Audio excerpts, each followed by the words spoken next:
Hola, saludos, ¿qué tal? Bienvenidos a esta emisión en Teledeporte y en Teleyugoslavia, a la izquierda de las imágenes y la de Italia a la derecha. Y vamos rápido porque ahí ven el 0-0, pero... ¿Qué tal, Carlos Marañón? Bienvenido. Hola, una vez más. Paco, ¿qué tal? Muy buenas. Aquí estamos, felices de poder ver estas épocas. El caso es que esta final terminó con empate a 1, al final de la prórroga, etcétera, etcétera, y como pasaban aquellos tiempos, pues otro partido. No había penaltis, no se estilaba todavía, ¿no? Se dice siempre que se inventaron en el Carranza, no sé yo eso si... ¿No te lo crees? Si tú lo tienes, sí, si tú lo tienes... En muchas ocasiones, sí. Hombre, gracias a los compañeros de documentación también. Yo voy allí, pregunto, me dan y luego cuento a la gente, ¿no? Bueno, pues nada, estamos aquí en el segundo partido del 10 de junio. Italia... reconocible, pese al blanco y negro, azul y blanco, Yugoslavia otra vez de blanco. ¿Nos atrevemos con las alineaciones? Mira, ahí ¿Te estaba parece? Sandro Mazzola y ahora estaba el número 15, perfectamente reconocible, que no había jugado el replay. Nos atrevemos. Bueno, pues a ver, si no nos falla la convocatoria, tenemos Sof en la portería, sí, el mítico Dino Sof, que luego llegó incluso a jugar el Mundial de España 82 y estamos en la Eurocopa de 1968. Atención a la longevidad del mítico Dino Sof. Línea de 4, Anastasi, Burnic, Destesi, Domenghini. Centro del campo, Facchetti, Ferrini, Rosato, Guarneri y delante Salvadore y Riva. Eso por parte de Italia. Y por parte de Yugoslavia, de blanco, Pantelic, Holzer, Paunovic, Damjanovic, Faslacic, Jasic, Musemic, Asimovic, Josic, Trivic y Paulovic. Tengo la duda, no me ha dado tiempo a confirmarlo, si este Paunovic en el centro de la defensa de Yugoslavia es el padre o no de Paunovic, el futbolista que estuvo en el Mallorca y en el Atlético de Madrid y ahora anda por Estados Unidos de entrenador. No lo sé porque sé que su padre era futbolista y que llegó a la selección, pero esto tengo que confirmarlo. Lo que sí es un entrenador que tuvo brevemente el Logroñés en el año 94, Paunovic, fue entrenador y sí que eso seguro, vamos, pero ahora lo miramos. Pues tengo que mirarlo porque ayer, mira, lo tenía ahí, al final se me escapó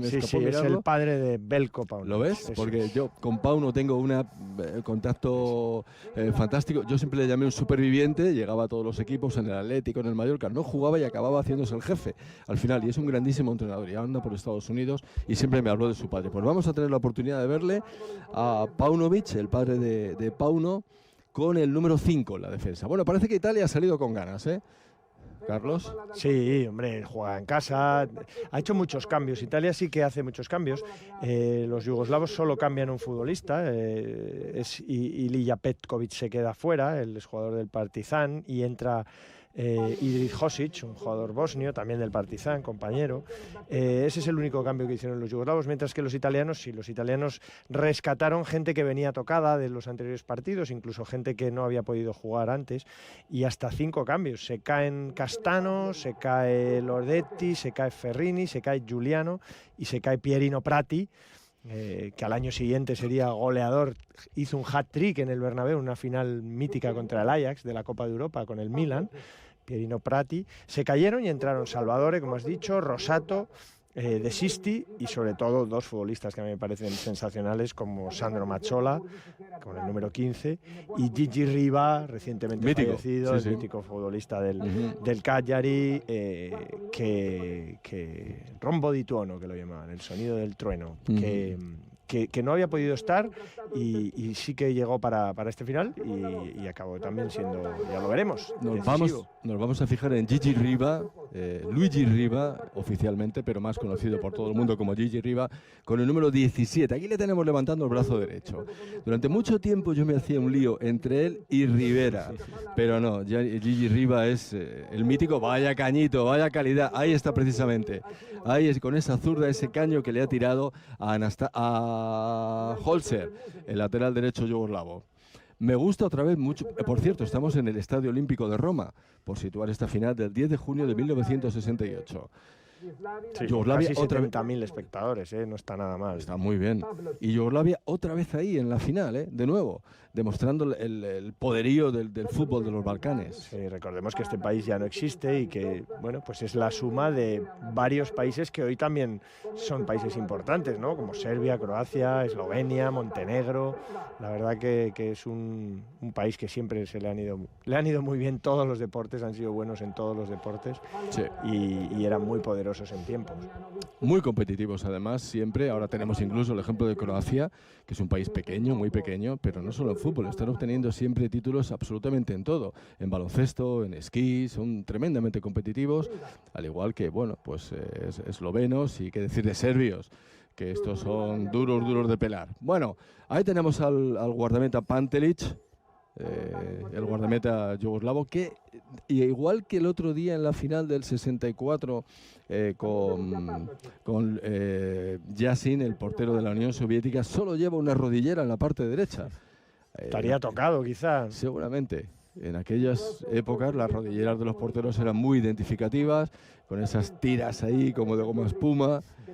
Y bueno, ahí tenemos a Dinosov. A mí me parece increíble verle aquí en el 68 y luego verle levantar la Copa de Campeones del Mundo en el año 82. Hasta nada más y nada prácticamente menos, los 42 años, ¿no? Fue súper longevo, no tenía prácticamente rival, ¿no? En todas sus intervenciones, sobre todo con este míster, ¿no? Con Valcareggi, ¿no? Aquí lo que veo, Carlos, fíjate que el otro día hablábamos de que durante muchísimo tiempo los números de cada futbolista correspondían a la demarcación que ocupaban en el campo. Aquí Italia se lo salta un poco, ¿eh? Sí. Se lo salta y los números no corresponden exactamente con que sea lateral derecho, lateral izquierdo o lo que sea, ¿no? Ahí hemos visto caído a Sandro Mazzola, otro mítico del Inter, a las órdenes de Lenny Herrera. Sí, bueno, futbolista sensacional, hijo de Valentino Mazzola, es una historia muy bonita del fútbol italiano, ¿no? Porque es hijo de Valentino Mazzola, jugador del Grande Toro del Torino, que en aquel accidente aéreo del año 48 murieron todos, ¿no? Murió y probablemente dicen que es uno de los equipos que le hubieran podido hacer sombra al Gran Real Madrid, ¿no? Porque se quedó, creo que fue en el año 48, en ese monte que hay cerca a las afueras de Torino, y allí se estrelló su avión, que venía creo que de Lisboa, de jugar al fútbol, de jugar un partido. Y este es hijo, era un crío, quedó huérfano, y luego, pues mira, llegó a ser uno de los grandes. Oye, por cierto, mientras nos metemos poco a poco en el partido, nos tienes que contar algo de Saber y Empatar, que estáis haciendo también historia de la Eurocopa. Sí. ¿Cómo va todo esto? ¿Cómo van vuestras grabaciones? Bueno, pues como sabes, no sé si llamarlo programa, no sé exactamente cómo se llama, pero sí que estamos ahí en YouTube y en todas las plataformas de audio. Sí. Y pues Antonio Pacheco, Miguel Gutiérrez, la libreta de Bangal, que seguramente la gente conocerá, y un servidor. Y bueno, en realidad comentamos sobre todo con un toque, y ahí te seguimos a ti, un toque vintage, ¿no? Bueno, sobre todo historias que son de un fútbol, bueno, que ya está un poquito más lejos, ¿no? A partir de los 80, los 90, los 2000, y siempre con un tono de humor desenfadado, por supuesto, y divertido. Es algo que hacemos para divertirnos nosotros, pero que al final hemos conseguido una pequeña comunidad de seguidores y de oyentes y de espectadores, y ahí estamos. Y estamos haciendo un repaso. Cada 15 días hacemos un programa dedicado a la Eurocopa. Estamos ahora mismo, bueno, en ese tránsito para llegar al final, cuando estemos en la Euro de Alemania, ya habiendo repasado todas, para que toda la gente pueda tener una visión también un poco periférica de lo que pasó. Y ya no solo hacemos referencia a los grandes goles, los grandes jugadores, los grandes partidos, sino también, cuidado.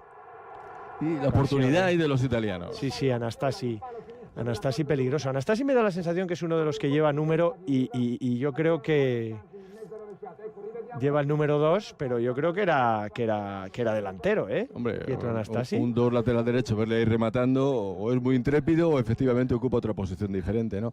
Oye, ¿cómo has sido capaz, tú que eres una persona sensata, un tipo culto, un tipo inteligente, buen deportista, cómo eres capaz de gobernar a Antonio Pacheco y a Miguel Gutiérrez, que son como son?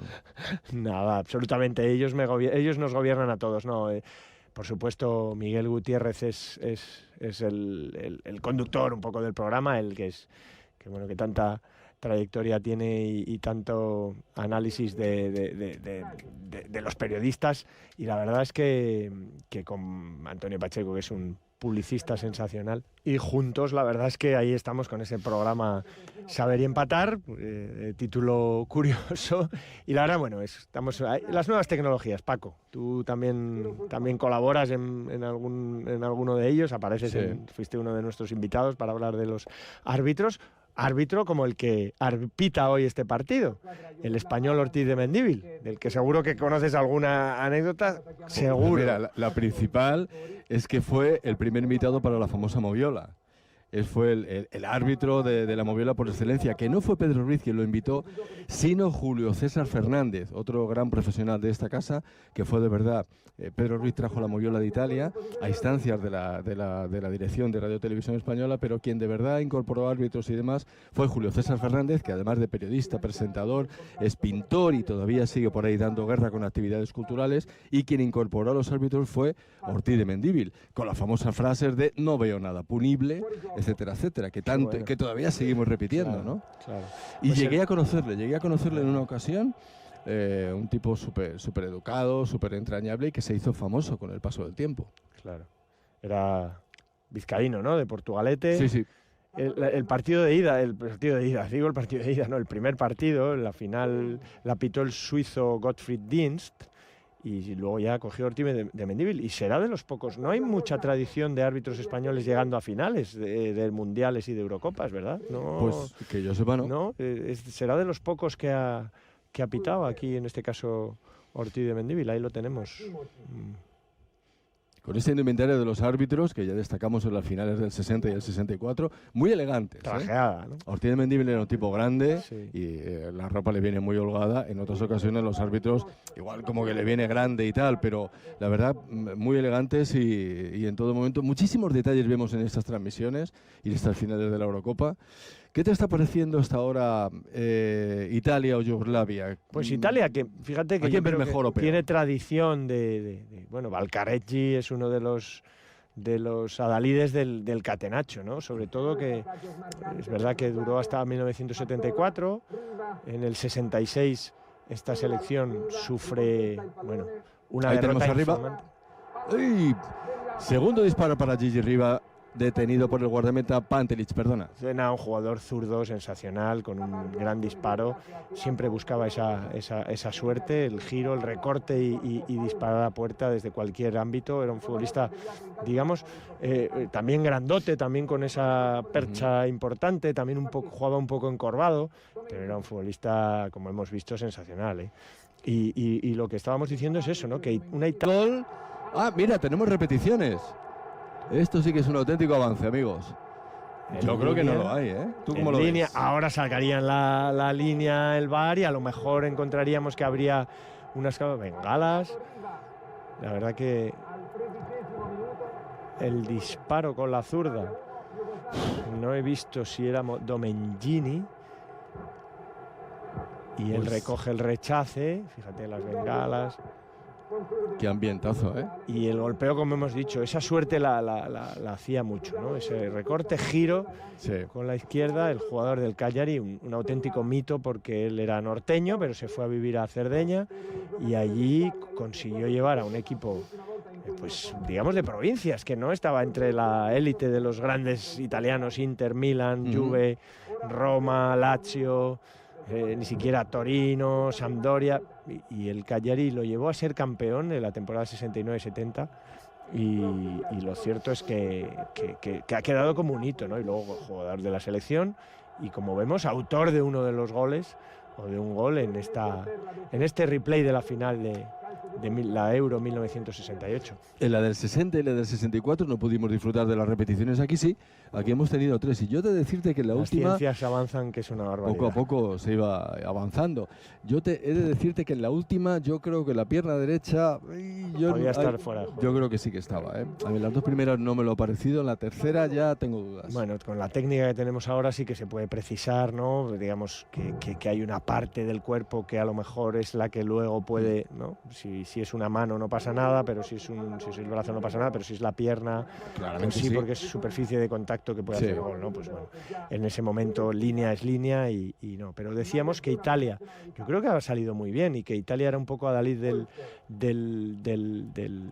Catenaccio. catenaccio, pero que sobre todo venía marcada por 2 años antes por un partido que en la historia del fútbol, en la historia de los mundiales y en la historia de Italia fue una vergüenza, que la que provocó que entrara este seleccionador, Ferruccio Valcareggi, y fue la derrota con Corea del Norte, ni más ni menos, en el Mundial de Inglaterra. La primera vez que un país, digamos, vamos a decir del tercer mundo, en vías de desarrollo, fue capaz de ganarle a un todopoderoso como Italia, ¿no? Que la verdad que ya era doble campeona del mundo, sí. Y que, bueno, pues aquí digamos que esto sirve un poco de recuperación de aquel desastre fue muy sonado, fue vergüenza, fue lo que sintieron muchos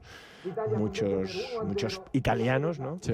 Así que bueno, yo le veo un equipo que bueno, que se rearmó, digamos, a través del catenaccio, pero que en esta final sí que le veo, es verdad que está muy metido atrás, pero sí que le veo con mucha movilidad y con mucho despliegue de jugadores. Yo no le veo tan catenaccio, por lo menos hasta ahora. Sí, sí. Igual ahora se echan atrás, porque se han echado un poquito atrás, porque Yugoslavia está apretando, pero de momento le veo un equipo muy alegre. Que es verdad que cada vez que Gigi Riva toca el balón, como que se enciende una luz y esperamos algo de él, ¿no? Lo que tienen los grandes futbolistas. Y sobre todo los zurdos. Es algo que yo quisiera... ya ha tocado Mazzola en la combinación. Vamos a ver, Anastasi, que efectivamente lleva el 2 y parece un interior. No, Anastasi era un poco el 9 puro, un ariete, un hombre tipo Marcelino en la final del 64, un hombre que se pegaba con todos. Gigi Riva era el futbolista de más calidad, que levantaba la cabeza, y este es el futbolista para mí. Mazzola. Sí, era el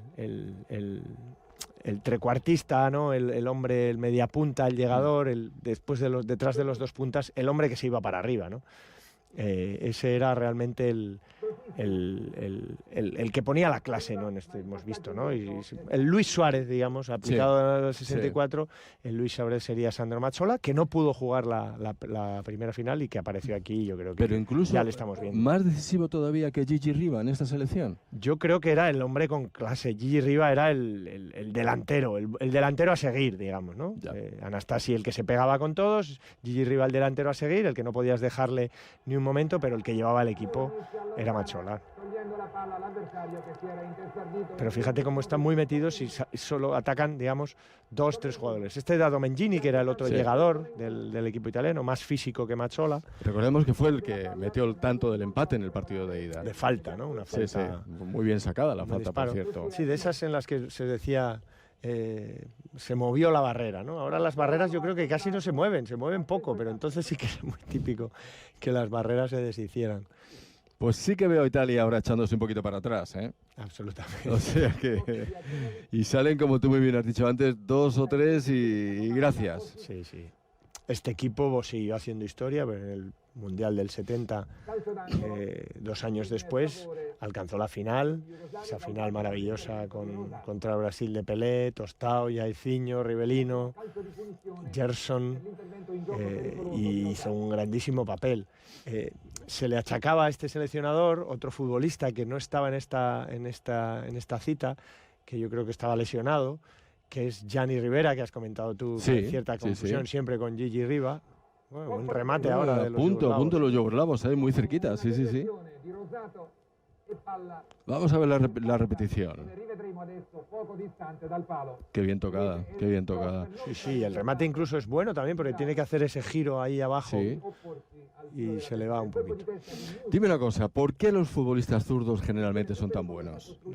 ¿O siempre tienen algo? Son diferentes, ¿no? Esa es la realidad, son diferentes. Te lo pregunto porque tu padre era un zurdo, de muchísima calidad. Era un zurdo nato. Los cromosomas me saltaron, yo soy derecho, pero mis hijos vuelven a ser los 3 zurdos, tengo 3 zurdos, o sea que eso es algo que se hereda, y sí tienen algo diferente, ¿no? Esa salida por el otro lado, todos los demás somos diestros, siempre sorprenden, ¿no? Y si ya tienen la suerte de ser un poquito, digamos, que manejen también un poco la otra pierna, la verdad que esa es una ventaja que tienen los zurdos absoluta. Pero es el toque de balón también, que es de otra manera, la conducción, si tienen un disparo potente, como en el caso de tu padre, la forma de golpear, absolutamente todo. Sí. Todo da gusto. Mi hijo, por ejemplo, es zurdo y a mí me encanta. Yo le digo, Lucas, tú ya siendo zurdo ya tienes un 50% ganado. Ahora gánatelo. el otro 50%. Y te hacen jugadas que en ocasiones no te las esperas. No sé por qué. En este sentido, una vez Juanjo Fernández en El País, al que yo nombro mucho porque para mí ha sido una referencia, hice un trabajo sobre el por qué los deportistas zurdos, no solo en fútbol, sino en cualquier otra actividad deportiva, eran mejores. Bueno, hizo ahí un estudio científico, no sé qué, que sería un tostón ahora aquí contar, pero que podía tener mucho sentido por el lado del cerebro, no sé qué, situaciones inesperadas y demás. Pero el caso es que, como ahora, por ejemplo, Gigi Riva, cada vez que vemos un futbolista zurdo, siempre esperamos algo especial de ellos. Sí. Hemos visto a Sijic como ha sacado la... no sé si hay algún número que me baila a mí, que en el histórico se ven peor los números de los jugadores yugoslavos. Es más difícil reconocerlos. Si no están parados es complicado ver a qué número corresponde, ¿no? Pero sí que podemos decir que el número 11, Dragan Sajic, era otro zurdo sí, sensacional, que hizo una del Estrella Roja, aunque luego acabó jugando también en el Bastia, y no sé si coincidió en el Bastia con Daniel Solsona, fíjate que también estuvo allí. Sería a lo mejor la última época de uno y la llegada de otro, ¿no? Exacto, casi ya en los años 80, ¿no? Pero este Dragan Sajic, esta misma temporada, fue tercero en el Balón de Oro. Este año el Balón de Oro lo ganó George Best, que había ganado la Copa de Europa con el Manchester United. George Best era de Irlanda del Norte, nunca tuvo una selección, digamos, con la que destacar, ¿no? Irlanda del Norte, que siempre en los 80 siempre ha sido muy competitiva, pero en este caso no se clasificaba para las citas finales, pero sin embargo ese año maravilloso de Josh Best con la Copa de Europa contra el Benfica, 4-1 en Wembley, ganó el Balón de Oro. Segundo fue también Bobby Charlton, su compañero en el Manchester United, y tercero, un futbolista del este como Dragan Sajic, este zurdo con el número 11, que es un poco desde la banda el más peligroso probablemente de esta selección. Por cierto, estamos viendo a Jacinto Facchetti jugar con el número 10. Bueno, no es exactamente un 10 en el amplio sentido de la palabra futbolística, ¿no? Bueno, un líbero, ¿no? Ya jugaba un poquito, podía jugar un poco por delante de la defensa. A la vez era stopper. La verdad que Italia yo creo que acumulaba normalmente hasta 5 futbolistas. Yo creo que juega con los 2 centrales, el 20 y el 10, ahí los tenemos. Mira, ahí tenemos a Facchetti, 20, efectivamente. Y el 10 era el jugador que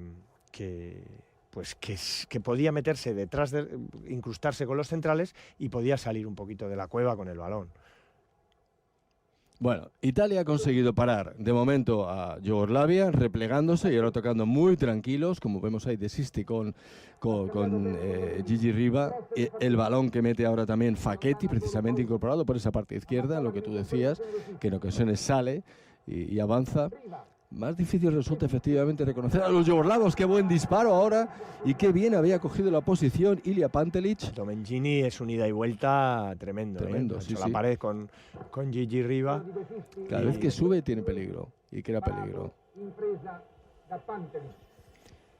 Italia tiene a De Guarnieri y a Salvatore de centrales. Los laterales derechos yo creo que serían... Ahora lo vemos exactamente. Este Salvatore, como nos confirma el comentarista local, que parece el central derecho. Bueno, sí. Igual, no sé si central derecho, no sé si llegaban a jugar con 2 centrales porque tenían el líbero. Yo creo que Burnic era el lateral derecho, ¿no? Tarcisio Burnic, jugador del Inter de toda la vida, con ese nombre prácticamente alemán. Y sí que los 2 centrales eran pues Salvatore y Guarneri.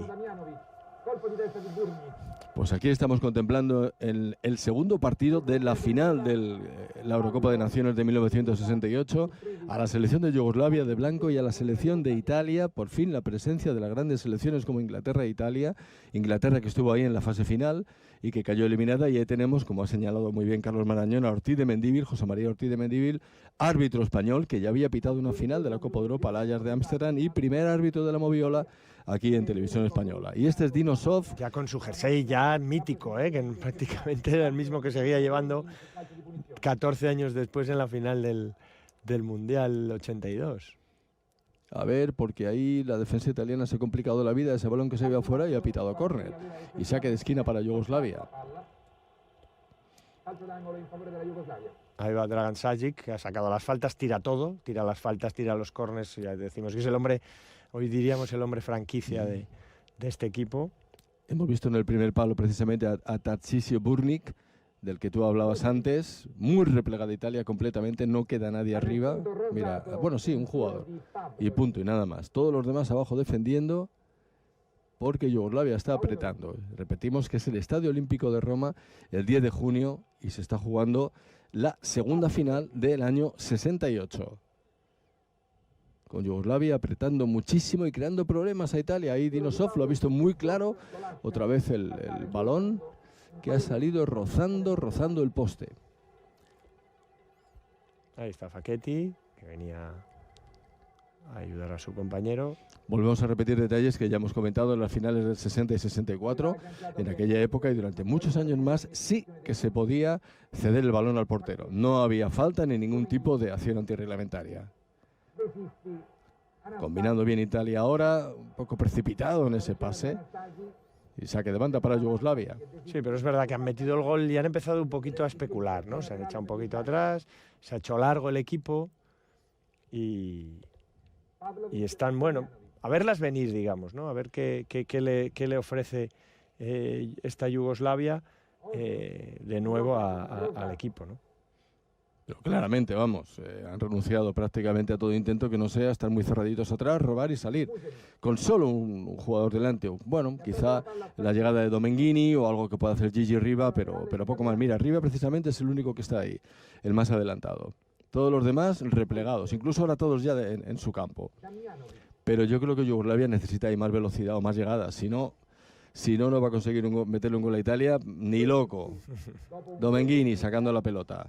Vamos a ver ahora el contraataque de los italianos. Buen envío, atención a esa posición y ha tenido que salir Ilija Pantelic, el portero yugoslavo, para enviar el balón fuera. Buen contraataque de Italia ahora. Curioso que en el Mundial 82 el portero de Yugoslavia también era Pantelic. No, al parecer no tiene relación con él, no es familiar directo de este Pantelic, pero es un apellido vinculado a los porteros en la selección yugoslava. Y al que estamos viendo aquí, repetimos una vez más, es a Blažeje Paunović con el número 5, ahí en la defensa, si tenemos oportunidad de verle actuar, que es el hijo de Paunović, el futbolista que durante mucho tiempo estuvo aquí en España triunfando, que nunca lo tuvo fácil, pero siempre salió adelante. Sí, y un tipo sensacional. Ex del Atleti. No sé si ha habido falta, ahí está muy encima Ortiz de Mendívil, no ha señalado absolutamente nada. En ese choque habrá saque de portería para Italia. Y fíjate que Facchetti aparece por todas partes. Antes aparecía por la izquierda sacando el balón. Pues era un poco sí, un libre, un 5, un jugador por delante de la defensa que defendía, que tenía esa función. Pero muy a su aire, ¿no? También. Sí. Bueno, en función de lo que necesitara el equipo, pero con libertad de movimientos totales. Sí que estábamos viendo ya, lo comentamos en cómo evolucionaba el fútbol, ¿no? Desde la primera Euro, la del 60, que todavía era un 3-2-5, ¿no? 5 delanteros, aunque aquí ya no, 5. Aquí ya en la siguiente vimos como España jugaba a veces con un 4-2-4.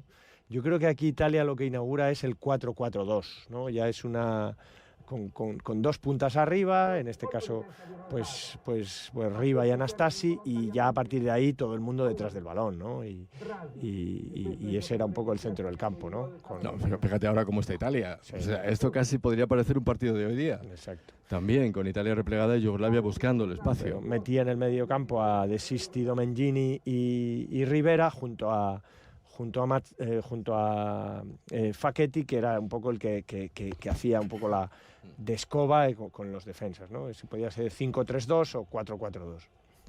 Bueno, pues atención a la falta que se ha señalado contra Italia. Yo creo que es Iris Hosic quien estaba por ahí con el balón. También vemos a Miroslav Pavlović, el número 15.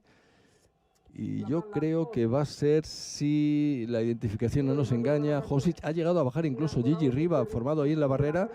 Y ahora Italia tiene que salir, pero no hay nadie delante. O sea, no hay absolutamente nadie.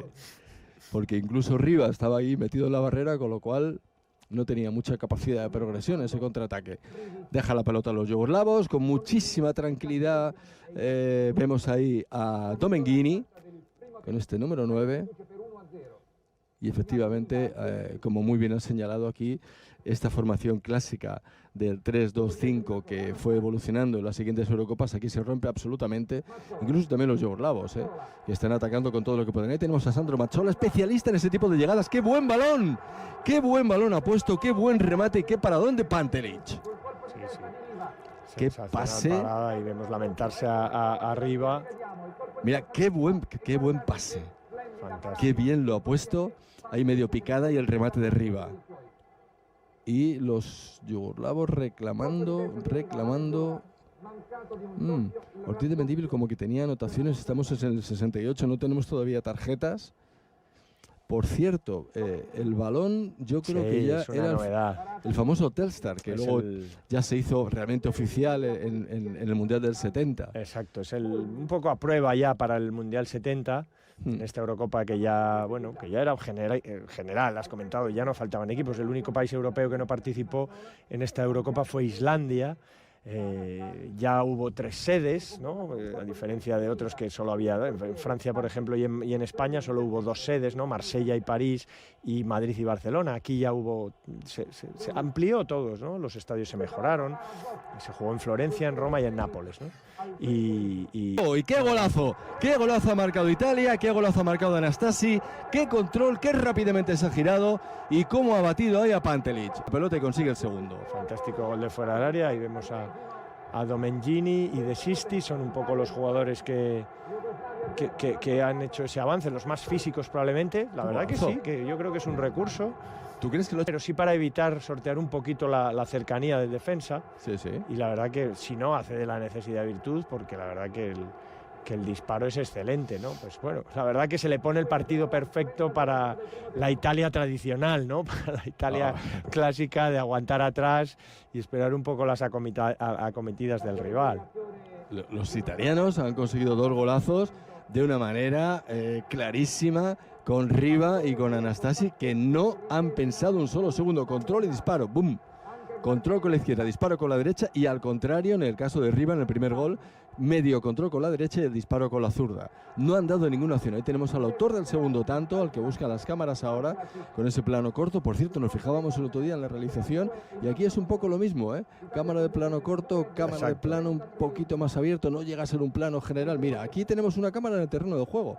Sí. Esto sí que es novedad. Sí, sí. Bueno, y las repeticiones, la verdad que ya digamos que la televisión se estaba extendiendo, ¿no? Ya era algo que seguía siendo un artículo de lujo, pero cada vez menos, ¿no? Ya se compraban a plazos, ya empezaba todo el mundo quería tener una televisión en casa.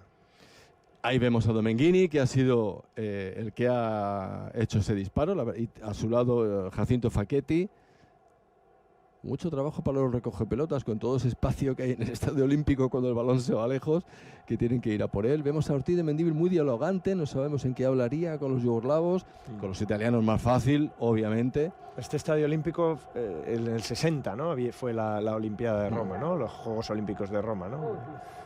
Así que tenía 8 años, digamos, de haberse disputado un gran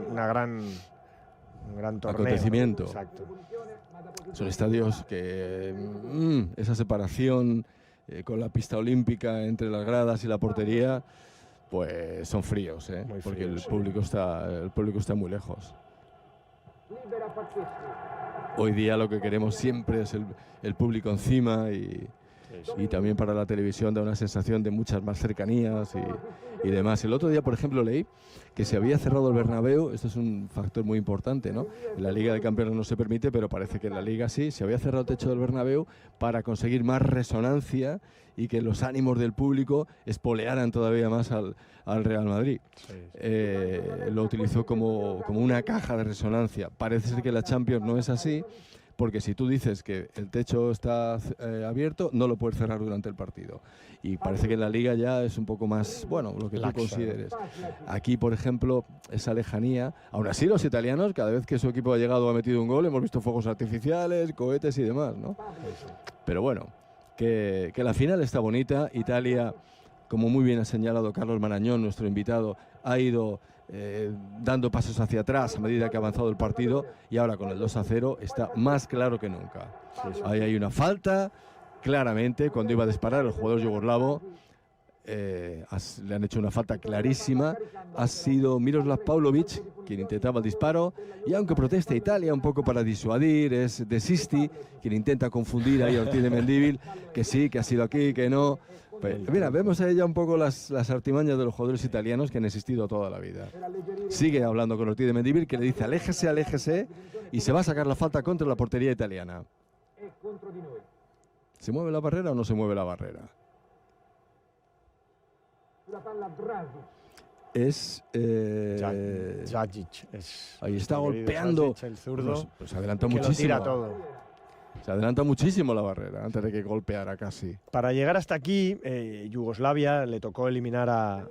primero se hacían grupos, digamos que las eliminatorias tenían más peso de lo que tienen ahora las Eurocopas, donde hay muchos equipos que llegan a la fase final. La fase final solo era de 4 equipos, como veníamos viendo hasta ahora. Entonces, digamos que hubo una fase de grupos. A Yugoslavia le tocó un grupo muy complicado con la RFA, con Alemania Occidental, que era la primera vez que disputaba este torneo, pero que tenía un equipo finalista en el Mundial 66. Y Yugoslavia, que siempre ha sido súper competitiva, en un grupo con, ya digo, la RFA, Alemania Occidental y Albania, se clasificó brillantemente porque es otro de los partidos, digamos, de la vergüenza, en este caso de Alemania. En el último partido, cuando le valía una victoria en Albania, empató a 0, ¿no? Y eso permitió que Yugoslavia, que le había ganado 1-0 en el partido de ida y había perdido 3-1 en Alemania en la vuelta, se clasificara, digamos, para la fase de cuartos de final, ¿no? Esa Alemania, ya digo, empatar a 0 en Albania, un país donde no se podía entrar prácticamente. A ti probablemente te ha tocado aquellos tiempos en que Albania ya no es que fuera comunista, es que era el país a lo mejor más cerrado de todos los del Es que ibas allí y no había nada. No había nada. Claro, país además, digamos, sí, pobre, ¿no? Para entendernos, ¿no? Que otros sí, países del este, pues sí que tenían muchos más recursos, ¿no? Pues esa Alemania, además todo lo que es el tema político, ¿no? Digamos, de haber jugado en un país con el dictador Enver Hoxha y no ser capaces ni siquiera de ganar. Se clasificó entonces Yugoslavia, mientras que Italia también hizo lo propio en otro grupo también de estos previos a clasificarse para cuartos de final, en el que eliminó a Rumanía, a Suiza y a Chipre. Y la verdad que Italia, imbatida, no tuvo problemas, así como Yugoslavia pues tuvo que jugárselo con Alemania.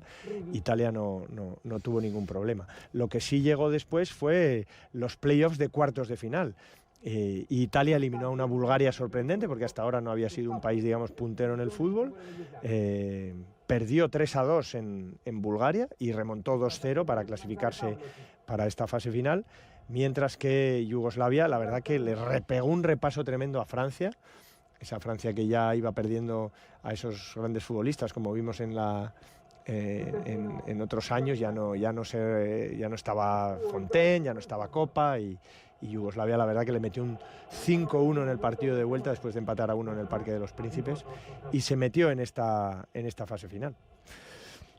Hay que decir que estamos comentando absolutamente de todo, no solamente las circunstancias políticas, sino sobre todo los avances en la transmisión. Aquí ya podemos disfrutar de las repeticiones e incluso de los rótulos. Hace un rato hemos visto cómo va el resultado con ese Italia 2, Yugoslavia 0, que esto siempre ayuda un poquito. El reloj lo vimos en el 64, en la transmisión también, cuando marcaba España, veíamos el tiempo que faltaba y demás. Y bueno, poco a poco. Y por cierto, España, que estaba sumida en el letargo, que eliminada del 66, el 70 mal, 74 tampoco, hasta el 78 no despertaríamos, ¿no? No hizo de campeones a nada. No hizo una mala fase, se clasificó en su grupo. No estuvo mal, digamos que cumplió por lo menos llegar hasta cuartos de final. Un grupo con Checoslovaquia, que en esos momentos Checoslovaquia era muy potente, había sido finalista en el año 62, había llegado también en la Eurocopa de 64 en España, había llegado a las semifinales contra la URSS, o sea que en el 60, perdón. Era un equipo potente. La República de Irlanda, que siempre es competitiva, y Turquía, ¿no? Que nos había dejado fuera del Mundial del 54, o sea que digamos que España cumplió, ¿no? Además solo perdió un partido, no fue una mala fase de clasificación. Empatamos en Irlanda, ganamos 2-0 aquí en la Vuelta en Irlanda, empatamos a 0 en Turquía, le ganamos 2-0 a Turquía en San Mamés con goles de Grosso y Gento, y ya el último día perdimos el penúltimo día perdimos 1-0 en Checoslovaquia, pero aquí, en un buen partido en el Bernabéu, con goles de Pirri y José Eulogio Garate, le ganamos 2-1 a Checoslovaquia, y eso nos permitió pasar a la ronda de cuartos de final, en donde es verdad que nos encontramos con Inglaterra, ¿no? La Inglaterra que ese año había ganado el Manchester United la Copa de Europa, la Inglaterra de Bobby Charlton, que sí que nos limitó. Nos fundió. Empatamos en Madrid y nos ganaron allí en Wembley, y Inglaterra llegó a la fase final de esta Eurocopa, ¿no? que tuvo a Yugoslavia, Inglaterra, la Unión Soviética, siempre presente en estas primeras Eurocopas. Siempre. Y Yugoslavia. Y Italia, ¿no? Sí, recordemos que la Unión Soviética ganó la del 60, perdió ante España, y aquí estuvo en la fase final, no llegó a la final. Y los yugoslavos, que perdieron diferentes generaciones, ¿no? Perdieron la primera, también estuvieron en la segunda y también en la tercera, con lo cual ese fútbol de la Europa del Este, con o sin triunfos, siempre estuvo ahí como potente, hasta que las selecciones ya de la Europa Central y de la Europa del Sur, como Italia, Inglaterra, Alemania, comenzaron a emerger. Salieron futbolistas potentes, y ya digamos que ese fútbol de la Europa del Este evolucionó y ya no apareció tan... Siguió apareciendo, pero no en cuanto a triunfos. Ya lo veremos en la Eurocopa del 72, como ya se va imponiendo un poco, digamos, que las selecciones tradicionales que más o menos conocemos ahora, ¿no? Pero los padres fundadores en cuanto a triunfos y potencial fueron Yugoslavia, Unión Soviética y demás, por cosas que muy bien ha explicado Carlos Marañón en las finales anteriores que hemos comentado, por la preparación física, la dedicación de los futbolistas, esa capacidad que tenían de albergar a futbolistas de muchísimas nacionalidades, que eran conjuntos realmente potentes. A mí sigo diciéndote que la final del 60 me gustó muchísimo, no me esperaba ese nivel de juego y calidad,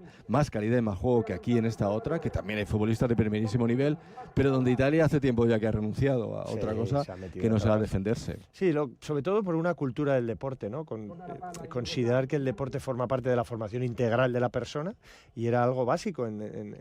Eran dictaduras comunistas, pero digamos que sí que fomentaban el deporte, quizá para tratar de que la gente no pensara en otras cosas. Sin duda, sí.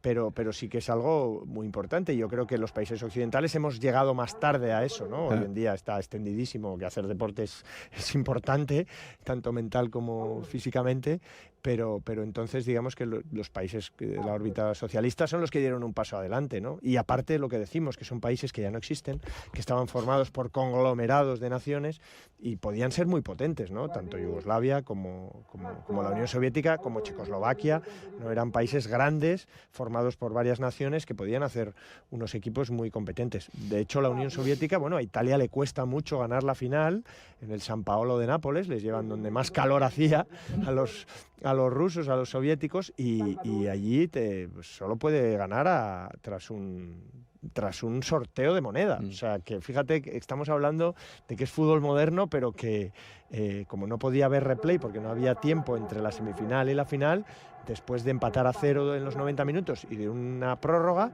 tuvo que ser una moneda al aire la que decidiera quién jugaba esta final, en este caso Italia. O sea, que digamos que Italia no llegó muy sobrada a esta final, en la que sí, yo creo que la calidad de sus jugadores arriba, de momento le está poniendo por delante del partido.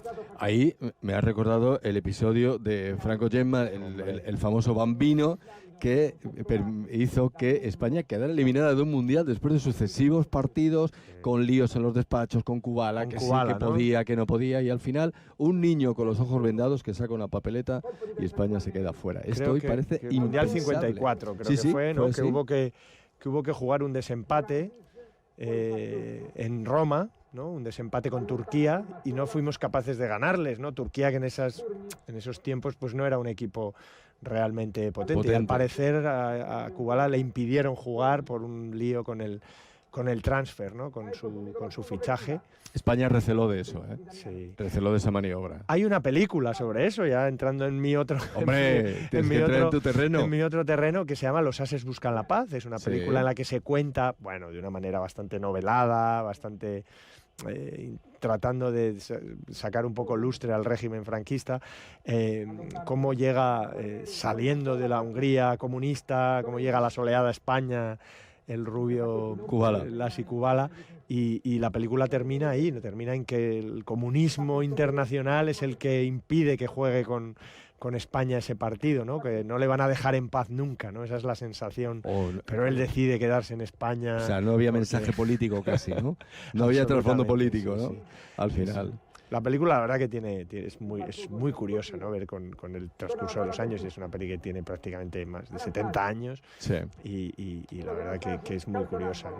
¿Qué opinas de los futbolistas metidos a actores, como también fue el caso de Di Stéfano? Bueno, o de los actores metidos a futbolistas. Pues ni una cosa ni otra, la verdad. Porque fíjate que también es complicado, ¿no? Conseguir que un actor, a no ser que le gustara el fútbol. Nosotros conocemos unos cuantos buenos ejemplos de buenos futbolistas siendo actores, pero hay veces que eso no da suficiente para meter a 22 actores a jugar en un partido para rodarlo, ¿no? Es una complicación que tiene el fútbol a la hora de ser trasladado a la gran pantalla, ¿no? Muchas veces las historias de fútbol, el que metamos imágenes, digamos, sobre el terreno de juego rodadas de nuevo, a veces es un obstáculo para la credibilidad de la película, ¿no? A veces es mejor que simplemente haya imágenes a lo mejor de archivo y poder contar historias de fútbol, pero sin necesidad de meter una cámara en el campo, que además es un deporte muy complicado de meter una cámara en el campo, ¿no? En el boxeo es mucho más fácil, ¿no? Juegas con dos púgiles, hay sangre, la cámara puede estar fija, la puedes mover en un cuadrilátero. Tú imagínate lo que cuesta meter una cámara 90 minutos en un partido para hacer una película, ¿no? O sea, es complicado. El fútbol es un deporte complicado para ser trasladado al cine. Hombre, yo no he hecho películas, pero he rodado muchísimas veces con una cámara y es dificilísimo. O sea, te pongas donde te pongas, siempre te pierdes algo y no puedes coger nunca, porque además estás a ras del suelo y no puedes percibir exactamente lo que pasa, ¿no? Estamos en el segundo tiempo, efectivamente. Italia a la izquierda de la imagen, Yugoslavia de blanco. Una Yugoslavia un poco descorazonada al final de los primeros 45 minutos, que va a volver a la carga otra vez. No hemos visto esta segunda parte, pero podemos aventurar casi sin temor a equivocarnos que Italia va a hacer lo que en la primera parte. Quizá tantee un poco al rival y luego se echará atrás defendiendo ese 2-0. Sí, es verdad que ha tenido las contras quizá más peligrosas, ¿eh? A pesar de estar metido atrás, defendiendo casi con 5 hombres. Es verdad que cuando sale llega con cierto peligro. Y la verdad que vamos a ver también cómo empiezan... lo que hemos comentado también en las anteriores finales, todavía no hay cambios, hasta la próxima Eurocopa todavía no hay, tienen que jugar los mismos 11 que comienzan, entonces que físicamente los jugadores bajan mucho a partir del minuto 60, vamos a ver cómo se nota mucho, cómo intentan ahorrar esfuerzos, cómo intentan dosificar, pero se va a notar. Cuando grabamos el partido, la final del 64, lo comprobamos en España, y sobre todo a Luis Suárez. Atención a este contraataque de Italia que se esfuma ahí en ese intento de control. Vimos a Luis Suárez que intentaba todo, no le salía nada y empezó él mismo a enredarse en discusiones y en marrullería. Contagió al resto del equipo. Menos mal que España tuvo esa afortunada jugada entre Feliciano Rivilla, Chus Pereda y el remate de Marcelino, que salvó y dejó para la historia siempre ese triunfo, pero si no es por esa jugada, igual hoy estábamos hablando de otro resultado en aquel partido, porque España estaba ya utilizando el símil pugilístico contra las cuerdas, sin fondo y sin nada, estaba fundida completamente. Me acuerdo ahora, por cierto, hablando de películas, de El Fenómeno, de Fernando Fernández Gómez, que ahí sí que se veía claro que de futbolista no tenía nada de nada. Bueno, hace un gol con, no sé si se puede decir culo en televisión española, y hace un gol con el culo, porque él en realidad es un científico que viene de Alemania y al que confunden como el nuevo fichaje de un equipo que es un trasunto del Atlético de Madrid, en realidad. Rojiblanco, y se rodó en el Metropolitano, en el viejo Metropolitano. Una vez le pregunté a Enrique Cerezo, no me acuerdo cuándo, en algún momento que hayamos coincidido, Enrique, hay que hacer más películas de fútbol, de cine. Me dijo, Paquito, eso no vende, eso no vende. Y no se han hecho muchas, ¿no? El penalti más largo del mundo, pero más de días de fútbol, de comicidad, un poco más. Que seriamente otra cosa. Es difícil, ¿no? Bueno, de todas maneras tenemos que hablar de tu película fetiche también, ¿no? Sí, Evasión o Esta Victoria, sí, pero esta sí. la otra que es fetiche y yo considero que tiene algo de fútbol, bastante de fútbol y que además hace que sea el primer equipo de fútbol con un Oscar, es Volver a empezar. Volver a empezar es una película, la película de José Luis García, que tiene mucho fútbol en su argumento, en el que hay unas imágenes, fíjate, eso sí que son imágenes de archivo o imágenes rodadas sin fútbol y son absolutamente maravillosas, o un encuentro entre futbolistas veteranos que se rodó en Gijón, en Mareo, y eso es fútbol, ¿no? Se transmite el fútbol, tú estás trasladando una sensación de fútbol sin necesidad de que haya un partido o sin necesidad de que necesites estar pendiente del resultado para que eso sea clave en la película, ¿no? Sí. Estás trasladando sentimiento de fútbol, esencia de fútbol, y eso José Luis García, que es un futbolero absoluto, total. Otro comentarista también de mundiales en televisión española. En el 94 fue con José Ángel de la Casa. Exacto, ¿no? Pues eso lo hace perfectamente en Volver a empezar, por eso yo digo que Volver a empezar también es una película de fútbol y que es la única película en la que un equipo ha conseguido un Oscar, que es el Sporting. Además se da la circunstancia de que él rueda un Sporting Atlético de Madrid para la película, con el doctor Cabeza, el no sería Molinón casualidad aquello, ¿no? el Molinón en obras para el Mundial 82, y cuando él gana el Oscar y regresa a España, él regresa, pues, los Oscars suelen ser la noche de un domingo, regresa pues, el martes, miércoles, el partido que se juega ese fin de semana es otra vez Sporting Atlético de Madrid en el Molinón, con lo cual él va directo, desde que llega al aeropuerto con el Oscar, va directo y llegó y celebró en el césped del Molinón con el Oscar, con los dos equipos, hay fotos de los dos equipos posando con un Oscar, y además, para allá colmo, es que en el partido que rodó, ganó 3-2 el Sporting al Atlético de Madrid, y en el partido en el que él llega y celebra con el Oscar, gana 2-3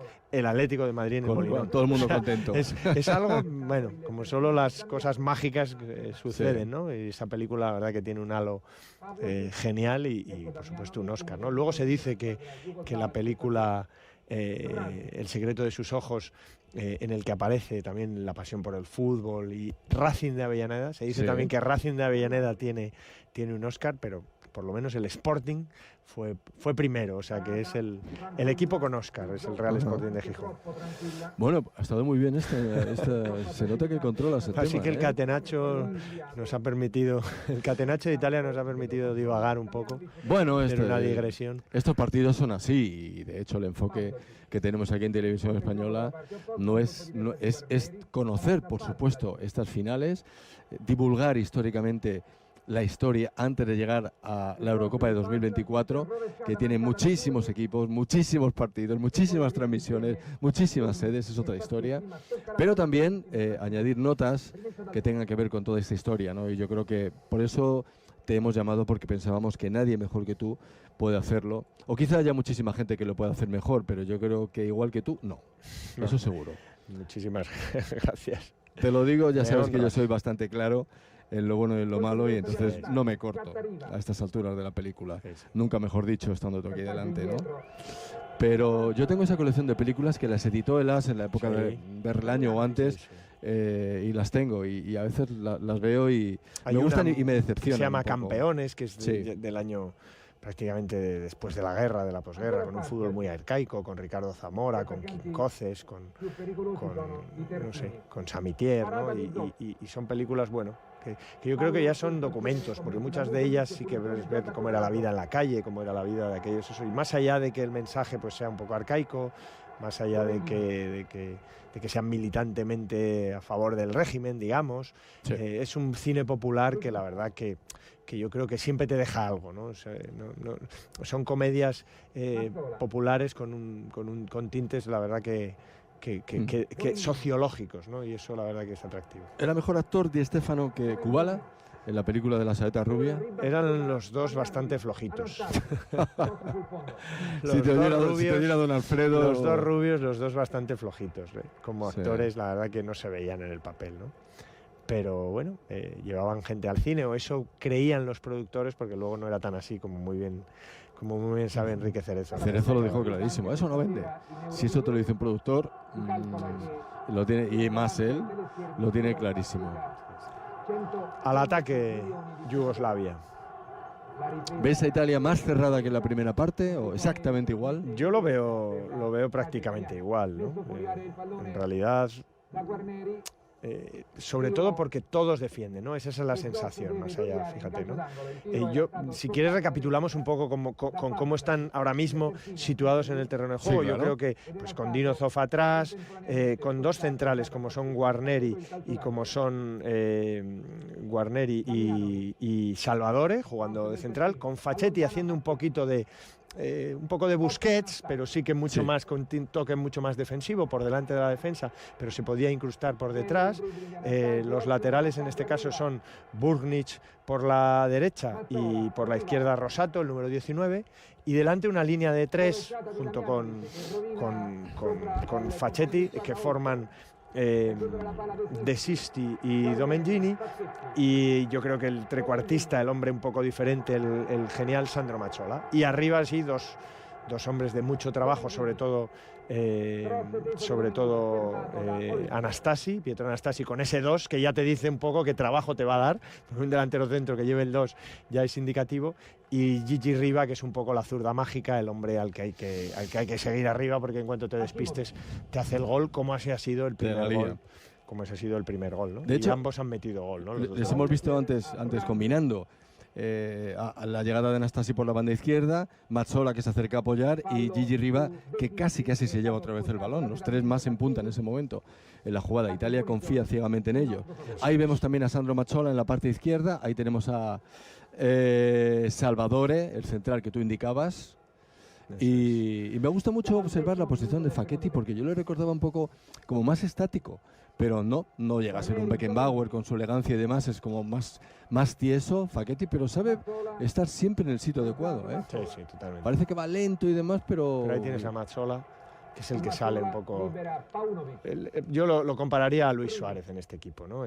Sí, a tanto nivel. Mazzola, bueno, Mazzola. Fueron compañeros, ¿no? De hecho. Correcto. ¿No? Más físico, quizá, un poquito más físico, se reconvirtió, y con más llegada. Tenía más gol Mazzola que Luis. Luis, conforme iba pasando el tiempo, se iba quedando más atrás, lanzaba mucho, y Mazzola era el hombre que tenía llegada. Que llegaba, ¿no? Una falta clarísima, hecho pero ahí vemos, ¿no? Con mucha Mazzola y Riva, que son un poco los dos hombres, los jefes del equipo, son los que se reparten, los que discuten, y gana Mazzola. Lo ha hecho muy bien Gigi Riva, que control quería irse, le han hecho falta, y efectivamente, mira qué picadita tan buena. Y qué remate a punto de marcar los dos, Mazzola y Gigi Riva. Sí, Gigi Riva, otra de sus suertes favoritas también era el remate de cabeza. Fíjate cómo se la clava, cómo le gana la espalda completamente al central yugoslavo. Es una pena que no podamos ver bien los números de los jugadores yugoslavos y no podamos hacer un poco lo mismo, porque es que es más difícil verlo. Yo sí que puedo ver como arriba el gigantón es Hosic. Mira, este es Jasic. Sí. Este es seguro el 11. Sí, porque es el zurdo, digamos, de calidad, y ya se le ve, ¿no? Como es el exceso, ¿no? De calidad, pero sí que vemos al Ariete, que es el 9, el 22, Hosic, que es el jugador que el único cambio, ¿no? Solo hizo un cambio Yugoslavia con respecto al 1-1 del primer partido, ¿no? Se quedó fuera Petkovic, Ilija Petkovic, y entró ese Hosic, que es un 9 puro, gigantón, alopécico un poquito, pero físicamente muy poderoso. Bueno, aquí tenemos a Domengini trabajando muchísimo, Italia ahí tocando, intentando sacar la pelota, y Mazzola, que viene a sacar de banda también. Valía para todo Mazzola. No, yo creo que es ese truco del que saca el fuera de banda, que es para que se la devuelvan. Sí. De hecho, así ha sido. O sea, saco la banda para que toma y dámela. Dámela, que la quiero jugar yo. Exacto. Sí. Tengo muchos compañeros de pachanga que son de ese estilo, Paco. ¿Nivel chupón? o hegemonía, o jerarquía, ¿cómo lo llamarías? Ya la saco yo. Para que la saques tú, ya la saco yo. Para que la saques mal encima. Tú, sí. Claro. Bueno, pues Ahí vemos a Hosic un poco peleando, porfiando. un poco estilo Roberto Martínez, Sí, compañero de tu padre en el luego español, veremos ¿no? en las sucesivas Eurocopas a los alemanes, ¿no? A Dieter Müller o a Hrubes, ¿no? Que eran Sí. grandotes y que en el área eran muy poderosos, ¿no? Y está jugando un poco a eso, fíjate, está jugando un poquito a eso la selección yugoslava ahora mismo. Qué bien por arriba Dinosov, ¿eh? Sí, la verdad que esa era digamos, su fuerte, ¿no? Jasic está protestando a Ortiz de Mendívil, que como pueden ver no se casa con nadie. Fuera que te amonesto. Y ahí está también por parte de Italia Sandro Salvadore. Dice que es balón para Italia y punto. Y se acabó. No sé si ha pitado falta al portero o fuera de juego o qué, pero lo ha tenido bastante claro a Ortiz de Mendívil. No tiene ninguna prisa Mazzola, ¿eh? Burnic, Ninguna prisa. Ni Italia tampoco. Anastasi hace la pared. No para de correr este hombre, Anastasi, ¿eh? Sí, es una especie de, bueno, uno de esos delanteros italianos como Filippo Inzaghi, ¿no? Que viven un poco en el fuera de juego, que pelean mucho, que están siempre donde hay que estar, que quizá no son de echado de virtudes. Que claro lo ha tenido otra vez Mazzola para que le dieran de nuevo el balón y meterlo al área. Fíjate, por eso me recuerda mucho a Gioco pericoloso. Está protestando Dragan Holzer, Sí, que le ha metido la que se plantilla iba, ahí. sí. Yo creo que tiene razón, ¿eh? Sí. Bueno, el balón para Pantelic, Ilija Pantelic. Holzer, que era el capitán, por cierto, ¿no? El jugador del Hajduk Split. Y luego jugó en Alemania. Fíjate que esta selección yugoslava es de las primeras, y eso pasaba con Yugoslavia a diferencia de los otros equipos que comentamos en los anteriores partidos, cómo les costaba mucho salir, ¿no? de sus países. Ellos eran propiedad del Estado, digamos, y no les dejaban salir de cruzar el telón de acero, ¿no? Los yugoslavos, digamos, el régimen de Tito era especial, era de los no alineados, era un país que no seguía las directrices exactas de la Unión Soviética, iban un poco por libre, digamos. Entonces muchos de estos futbolistas sí jugaron, sobre todo en Francia. Hubo mucho yugoslavo que pasó a la Liga Francesa. Y este capitán, Dragan Holzer, en cambio, pasó a Alemania, jugó en el Stuttgart y en el Schalke 04. Bueno, Italia, cuando tiene el balón, no lo imprime, no velocidad, ninguna velocidad. Están jugando andando, andando tranquilamente. Y lo vamos a ir viendo conforme pase el partido. Cada vez les va a costar más. Ahí está. Le cuesta de todas formas a Yugoslavia hilar el juego. Acaban siempre abriendo a banda y desde ahí centrando buscando a Holzer. Lo van a intentar, o lo iban a intentar ahora por la parte derecha, pero la verdad es que Italia Que Zajic, está a pesar tapando de muy que, bien. de que es extremo izquierda o zurdo nato, él se mueve por todo el frente de ataque porque es el jugador de calidad. Bueno, Qué bien, atención, Riva, porque ha sacado ahí muy bien la pelota y tiene ya dos defensores encima, le han hecho falta. Eso es Le lo han que hecho buscaba. falta. Pero buen jugador, un pelotero sensacional, con la zurda, Mucha calidad, fuerte, Ujú. ese primer regate y ese giro para el disparo siempre. Y ahí está Sandro Mazzola. Qué bien toca los balones Sandro Mazzola. Ahora no ha llegado al compañero, pero qué mira, bien coloca robo. el pie para meterlo, Robo la del verdad. balón. Bueno, Sí, digamos que Anastasi, técnicamente Anastasi es el más limitado de todos, ¿no? Sí. Es el hombre que pelea mucho, que está en todas partes. Domengini y De Sisti son los que le hacen el trabajo un poco a Mazzola y Mazzola es el que Exacto. está siempre ahí. O sea, Mazzola estaba muy cerca del balón, en esta ocasión no puso él la pelota en juego, la pierde Italia y vamos a ver los yugoslavos jugando Pantelic con su compañero Damjanovic. Ahí hemos tenido la oportunidad de ver por fin ese número 3. Jugador del Ir Partizan, situando. que también jugó en Francia, jugó en el Le Mans y en el Angers. Marcadores electrónicos también, ¿eh? Esa novedad también es bonita. Y esa inserción, una vez más, Sí, de ese rótulo. Buen disparo. Está muy seguro durante todo el partido Dinosov, ¿eh? absolutamente. Está muy bien, muy bien. En esos balones tan abajo que le pueden crear alguna dificultad y cuando ha tenido que salir también ha salido muy bien. Muy Los balones sobrio, al poste, muy bien. Un poco muy bien. en la línea de lo que vimos, ¿no? En las dos finales anteriores, ¿no? Los dos ganadores, tanto Lev Yashin como nuestro Chopo La Iribar.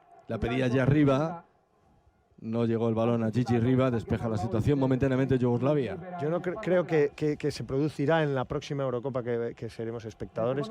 Se produce un poco cambio con un portero como Sepp Maier, que ya es un portero un poco más, no tan alto, no tan potente, no tan sobrio, un poco más espectacular, un poco más de salir, más valiente, digamos, ¿no? Estos porteros dominaban tanto físicamente que no tenían necesidad de jugársela demasiado. Yo creo que ahí se produce un poco un cambio, que en los años, ya los 70 y los 80 ya sí que vemos porteros que no son a lo mejor muy grandes, pero que son muy ágiles, que otra manera, ¿no? Hoy en día yo creo que es una mezcla de ambos, son grandes y además ágiles, ¿no? Es un poco la evolución del fútbol. Mira Courtois, por ejemplo, con 2 metros, y lo bien que se mueve en la portería, que parece imposible, ¿no? Absolutamente, sí, pero en los 70 sí que vimos porteros, ¿no? Pues hemos visto ahora el fallecimiento de Miguel Ángel, García Remón, eran porteros más bajitos, aunque lleguen, el propio Casillas, ¿no? Aunque lleguen al 1,80 sí que da esa sensación de bajitos, pero sí son muy ágiles, ¿no? Arconada en España, yo creo que hemos tenido mucha tradición de ese tipo de porteros después de la época de Iríbar, ¿no? Ya con Pepe Reina yo creo que empieza también esos bajitos muy ágiles. Agilísimo Pepe Reina, ¿eh? Agilísimo. Ojo, hablamos de Pepe Reina, padre, ¿eh? Exacto. Padre, gran jugador de Fútbol Club Barcelona, Córdoba y Atlético de Madrid. Estuvimos hace poco con él en un encuentro con los veteranos del Atleti. Sigue con el mismo humor, la misma alegría que ha sabido transmitir sin duda a su hijo. Gran animador de la selección española, por cierto, en las fiestas de las Eurocopas y del Mundial. Y uno de los futbolistas campeones del mundo que todavía tenemos en activo, ¿no? Junto a nuestro Navas, ¿no? En el Sevilla, y a nuestro... Bueno, en el Sevilla hay 2, de hecho, ¿no? Está también Sergio Ramos, ¿no? Qué pronto se esfuman las generaciones. Maravilla, pero hace ya 14 años se van a hacer. Cuando en una entrevista con Luis Aragonés en Conexión Vintage, me acuerdo que deja muchas frases cuando hablas con Luis. Dijo, hacer un equipo es lo más difícil y tú controlas mucho el fútbol. Conseguir hacer un equipo, tú en una selección o en un club, no lo haces de la noche a la mañana por mucho que te fichen 7 grandes jugadores. Necesitas tiempo y muchas más cosas, ¿no? Y entonces... España consiguió un equipo, fue campeón de Europa 2 veces, España consiguió hacer un equipo, Villalonga en el 64, y cuando estás disfrutando de ese equipo te crees que te va a durar siempre. Hablamos del tiki-taka y esta generación y no sé qué, y de repente un día otro, y ese equipo desaparece. Y lo que viene a continuación, pues no tiene nada que ver, puede ser incluso mejor, pero hasta que te vuelve a aparecer y vuelves a formar otro gran equipo, puede pasar mucho tiempo. Y esto el aficionado no tenemos memoria. Queremos que si España triunfó en el 2008, 2010, 2012, que seguirá triunfando con el estilo. Y el estilo te lo hacen los futbolistas que tienes, ¿no? Eso, relevar equipos. Entonces, saber es un trauma, ¿no? Y saber cuándo prescindir de los que te han llevado al éxito, ¿no? Cuándo se acaba su vigencia, su ciclo. Eso... Fíjate en el Madrid, ¿no? Como Butragueño se iba apagando, Valdano tuvo que tomar la decisión, llegó Raúl se apaga, porque el futbolista admite que siempre está bien, o sea, nunca va a querer irse. Aunque tenga 38 años, ¿no? Salvo Cristiano, todos los demás se van apagando. Entonces aquí Italia, por ejemplo, sí consiguió reunir esa generación. Luego veremos a Alemania también, que ya iba camino de ser la gran Alemania, que luego sería campeona del mundo en el 74. Y a mí me gusta observar ese paso de las generaciones de futbolistas, ¿no? Y sobre todo esa transición que tú dices muy bien. Cuando doy de baja a uno, cuando ficho a otro, en fin. Decía Julio Salinas en nuestros comentarios, en los clubes fichar a Maradona es muy fácil. Lo que tienes que hacer es fichar a jugadores de 18 años, el Atlético de Madrid, Jiménez, y luego pues que te vaya y que te funcione. Pero fichar a Maradona con 28, así soy yo secretario técnico, decía Julio Salinas. Y tenía razón. Toni Kroos ahora, por ejemplo, en el Real Madrid, jovencísimo desde la época del Bayern, y ahora está dando lo mejor de su fútbol. Ahora. Sí, tremendo. No todos los futbolistas además tienen la misma evolución, ¿no? Hay futbolistas que empiezan con 17 años y con 30, digamos que sufren un bajón porque llevan tanto tiempo en la élite. Hay otros, sin embargo, que no estallan hasta los 25, 26 años. Mira, siempre pongo el ejemplo de Morales, el futbolista del Villarreal en el Levante, futbolista sensacional que hasta los 26 años no llegó a ser profesional prácticamente, ¿no? Bueno, cada uno tiene su uso y los entrenadores son los que tienen que tener esa sensibilidad, ¿no? Tú ayer hablabas en la grabación del partido del 64 de Bojan Kirkic, y Bojan, fíjate cómo empezó, es que se le consideraba superior a Messi, y luego acabó como acabó, convocado por Luis Aragonés, y desestimó ser convocado por problemas mentales, por toda la presión que se metió sobre él de estrella. Ginés Meléndez, que fue durante muchos años seleccionador de las selecciones inferiores y coordinador de la federación, estaba enamorado de Bojan Kirkic. Y al final, entre todos, aupamos a Bojan Kirkic y entre todos le metimos tanta presión que acabó diluyéndose, futbolísticamente hablando, ¿eh? Y aquí seguimos 2-0, ¿no? Aquí seguimos 2-0. Y fíjate, hay una cosa muy diferente a lo que estamos acostumbrados hoy viendo fútbol, ¿no? Hoy un equipo que gana 2-0 y que tiene buenos futbolistas, normalmente lo que intenta es guardar el balón, tener el balón, mantener la posesión. Ese es un concepto que no existía siquiera en este momento. Aquí vemos que Italia está defendiendo, cuando tiene el balón Yugoslavia, todos bajan, todos trabajan, pero cuando inicia jugada, no pueden especular con el balón. Ellos van para adelante, siempre van para adelante, siempre. No hay un momento en el que digas, vamos a parar y vais a salir los yugoslavos y entonces os vamos a pillar al contraataque, al espacio, ¿no? Ellos siguen jugando igual, pueden ir más despacio, ha bajado el ritmo con respecto a la primera parte, claro, pero siempre es vertical, vertical, vertical, siempre se giran para girar, subir hacia adelante, fíjate. Los centrales, los defensores nunca tienen el balón mucho tiempo. Aquí vemos partidos en los que a lo mejor entre el central y el lateral puede estar pasándose el balón mucho tiempo. Aquí ganando 2-0, el equipo italiano va hacia arriba, quiere acabar jugadas. Mira cómo están subiendo poco a poco. Por cierto, yo creo que son las mejores jugadas que estamos viendo a Italia tocar en todo el partido, ¿eh? Están combinando muy bien y al final se han plantado. Acaban dándole la oportunidad al rival siempre de que te haga un ataque. Ahora sí que se replegarán y defenderán. Pero digamos que con balón, hoy día sí que lo vemos. Los equipos se defienden con el balón. Entonces era al revés. Defendías cuando el rival tenía el balón. Cuando tú tenías el balón, atacabas con tus armas más simples, más rústicas, más directas. Pero no había esa esencia. Cuando alguien se da cuenta y dice, oye, voy a pararme y voy a jugar para atrás. Claro. Y vamos a tener el balón en nuestro campo. Y voy a obligaros a salir de atrás para meter el balón a la espalda vuestra, ¿no? Eso es un cambio en el fútbol que se ha producido mucho más recientemente. ¿Te gusta más esa concepción del manejo del balón y del partido? No, ya veo que no. Es verdad que decíamos que viendo los anteriores finales y viendo esta, como es verdad que el ritmo aquí es más lento y que Italia sí que tiene ese otro ritmo, ¿no? Fíjate.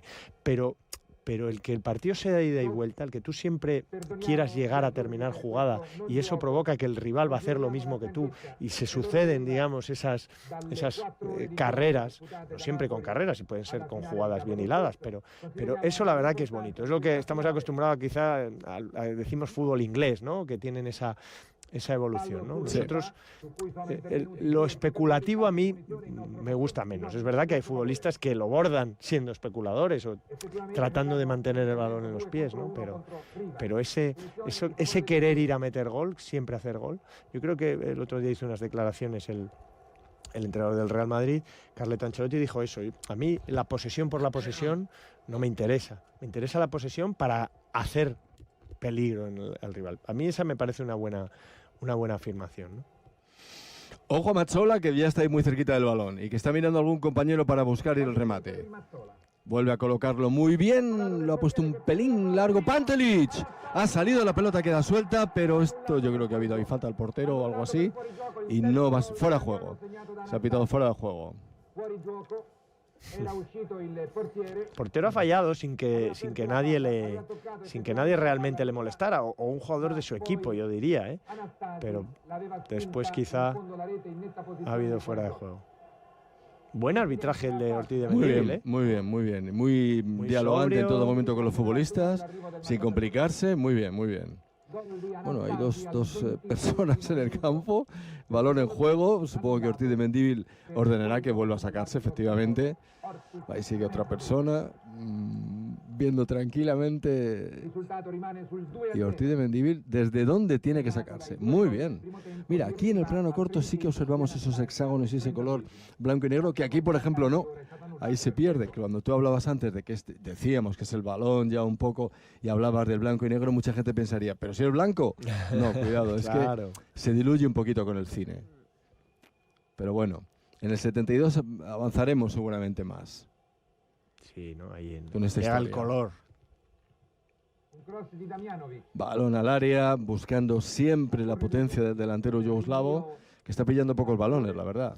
Porque de esta película, probablemente, de este partido, probablemente no haya película en color, porque de la final del Mundial 66 hay una película en color. Hay en blanco y negro, que probablemente fue la que todo el mundo vio, pero luego hay una película en color preciosa, con unos colores sensacionales, donde da igual blanco y negro de color, no se ve si entró el gol inglés, no se ve si entró o no entró, el gol que dio Babacan, creo que era el famoso, sí, sí. ¿no? Bueno, el culpable en teoría fue el Linear, que le dijo que sí que había entrado, ¿no? Que era de un país, de una república soviética, ¿no? Yo creo donde probablemente el fútbol era una de las pocas cosas, una de las pocas preocupaciones que tuvieran. Yo tengo dudas de que entrara, pero bueno, Harst, ¿no? pero bien está dado ese gol para la gloria de Inglaterra, que ahí se quedó en ese triunfo luego. Aún en la Eurocopa del 96 que vivimos. Bueno, en esta llega a semifinales y luego gana a la Unión Soviética el tercer y cuarto puesto, 3-1. Así que 2-0, perdón, con goles de Bobby Charlton y Geoff Hurst, que todavía señoreaban. O sea que digamos que es un buen papel de Inglaterra. Tuvo ahí unos años buenos. De hecho, en el Mundial 70 también tiene un buen papel, una buena primera fase. Luego yo creo que le elimina a Alemania, ¿no? en un partido que ganaba 2-0 y le remonta a Alemania 2-3, a la Alemania de las remontadas. Luego este equipo Italia juega contra esa Alemania, una de las semifinales más bellas de la historia del fútbol, el Italia-Alemania 4-3. La famosa imagen de Beckenbauer, ¿no? Con el cabestrillo, que hemos visto mucho estos días. Y este equipo vemos que tenía futuro, ¿no? Esta Italia de Valcareggi, que termina su ciclo realmente ya en la Eurocopa 72 y sobre todo en el Mundial del 74, donde también queda eliminada en primera fase, ¿no? Es un ciclo de 8 años el del Ferruccio Valcareggi, que empieza muy bien, digamos, con esta Eurocopa y con el Mundial 70, y que, como casi siempre, pues va perdiendo fuelle. Claro. Lo que hablabas antes de los ciclos. Intentó salir a Italia, pero sin demasiada convicción. No acabó cuajando ese contraataque. Otra vez Sajic, la gran estrella de esta selección, una de las grandes estrellas de esta selección yugoslava, jugando por la izquierda. Sí, se ve que es la perla, pero también se le ve que juega muy aislado, ¿no? Que participa poco por otras zonas del campo, ¿no? Que él se tira a la izquierda y desde ahí hace sus jugadas, ¿no? Y queda un poquito aislado. Balón de bronce, recordamos, de esa Eurocopa, de este año 68. Por cierto, he escuchado que vuelves a valorar de nuevo el partido por el tercer puesto. Ahora desaparecido. Que ¿no? ya desapareció, ¿no? En la Euro 84. ¡Oh!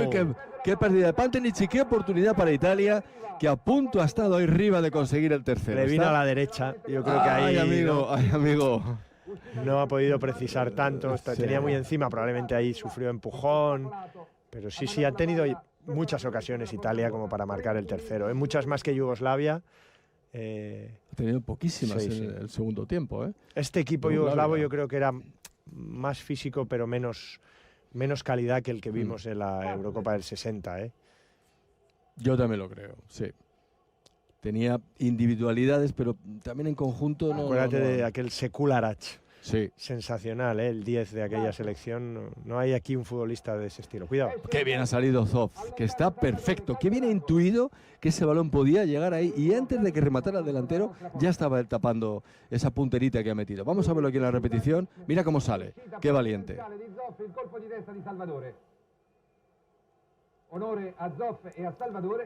Qué bueno el comentarista. Honore a Zoff y a Salvatore.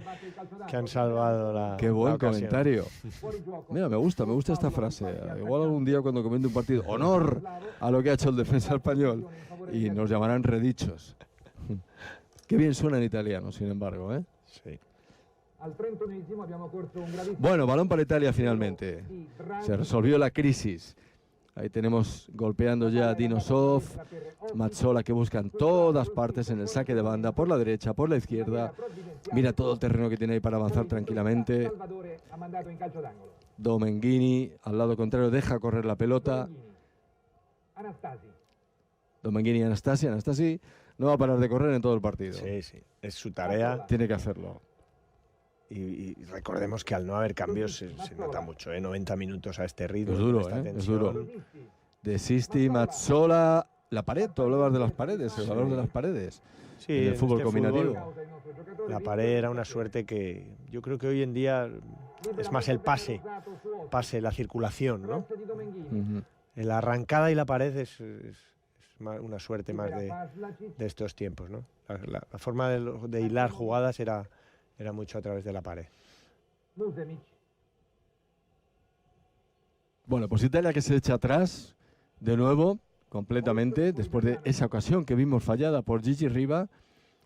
Han intentado llegar en otra ocasión, siempre los yugoslavos buscando al potente Holzer. Vemos a Roberto Rosato, el número 19, le hemos nombrado poco, por cierto. Sí. También. Yugoslavia también está cansada un poco ya, ¿eh? Sí, sí. Un remate que sale muy desviado. Por cierto, fíjate, Dino Zoff con el 22. Señalábamos que aquí Italia llevaba los números un poco. Sandro Salvatore con el 20, central, el portero con el 22, Mazzola, del que estamos hablando en todo momento, con el 15, Anastasi, delantero, luchador, con el 2, en fin, una auténtica revolución italiana en cuanto a los dorsales. Ay, el puño de Zoff que se le ha quedado ahí a medio camino. Valiente en esa salida, muy lejos de la portería. Ortiz de Mendívil consulta su reloj, dirían los comentaristas clásicos. Por cierto que no observo yo que Ortiz de Mendívil lleve ni 2 silbatos, ni 3 cronómetros, ni nada de nada. Tiene el silbato todo el rato en la boca y un reloj de toda la vida. La subida de Facchetti, Gigi Riva muy atento por si había algún fallo. Y ahí vemos a Blažević Paunović, lo veíamos el padre de Veljko Paunović, pues tapando la salida de su guardameta. Te voy a decir que los números en este caso de la selección italiana eran por orden alfabético. Ahí la razón, digamos, de Anastasi con el 2. Exacto, porque como los argentinos entonces. Eso es. El 1 era Enrico Albertosi, que era el rival de Dino Zoff, aunque casi siempre jugaba Dino Zoff. El 3 era Anchiletti y a partir del 4 empieza la B, Bercellino, Burnic, Bulgarelli y así la F de Facchetti, el capitán, es el 10, pero digamos que es casualidad.